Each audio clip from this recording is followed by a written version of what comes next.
మీరు బయట ఒక అందమైన తోటలో ఉన్నారని ఊహించుకోండి. మీకు ఏమి కనిపిస్తుంది? బహుశా ఒక పువ్వు నుండి మరొక పువ్వుకు తిరుగుతూ ఉండే సీతాకోకచిలుక, లేదా మట్టిలో పాకుతున్న కీటకం.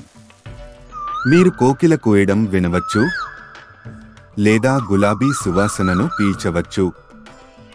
చాలా కాలం క్రితం కెమెరాలు మరియు ఇంటర్నెట్ కనుగొనబడక ముందు చాలా మందికి ప్రకృతిలోని చాలా విషయాలు ఒక రహస్యంగా ఉండేవి. కాబట్టి ఆసక్తిగల అన్వేషకులు వారు చూసిన వాటి చిత్రాలను గీశారు మరియు వాటి గురించి వివరంగా రాశారు. అందరికీ చూపించడానికి వారు చిన్న చిన్న కీటకాలు మరియు పెద్ద జంతువులు, చెట్లు మరియు ఎత్తైన పర్వతాలు మొదలగు అన్నింటి గురించి వ్రాసి చిత్రాలను గీసి అందరికీ షేర్ చేశారు. 150 సంవత్సరాల పురాతన పుస్తకం ఫ్లవర్స్ ఆఫ్ బాంబే ప్రెసిడెన్సీ నుండి తీసుకోబడిన రుచికరమైన జామున్ పండ్ల ఈ పెయింటింగ్ని చూడండి. మరియు 1906 సంవత్సరం నాటి ఈ ప్రకృతి డైరీని చూడండి. దీనిలో కింగ్ఫిషర్ చిత్రం ఉంది మరియు జూలై నెలలో ఇంగ్లాండ్లో ఏమి జరుగుతుందో దాని గురించి వ్రాయబడింది. ఈ పుస్తకాలను ప్రకృతి డైరీలు లేదా నేచర్ డైరీలు అని పిలుస్తారు.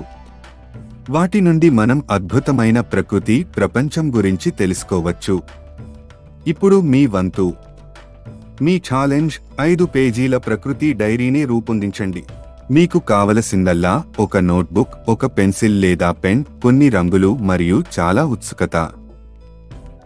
బయటకు వెళ్ళి మీ చుట్టూ ప్రక్కల జాగ్రత్తగా చూడండి. ప్రకృతిలో ఆసక్తికరమైన దాన్ని కనుగొనండి. దాని చిత్రాన్ని మీ డైరీలో గీసి రంగులు వేయండి.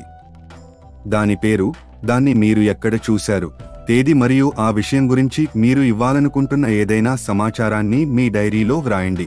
ఈ కార్యకలాపాన్ని చేస్తున్నప్పుడు ప్రకృతికి ఎటువంటి హాని జరగకూడదు. మీ అందమైన చిత్రాలు మరియు మీ పరిశీలనలను మాకు చూపించడానికి మీ ప్రకృతి డైరీ వీడియోని చేయండి. వీడియోను ప్రథమ్ క్రియేటివిటీ క్లబ్ సబ్మిషన్ పోర్టల్లో సబ్మిట్ చేయండి. All the best.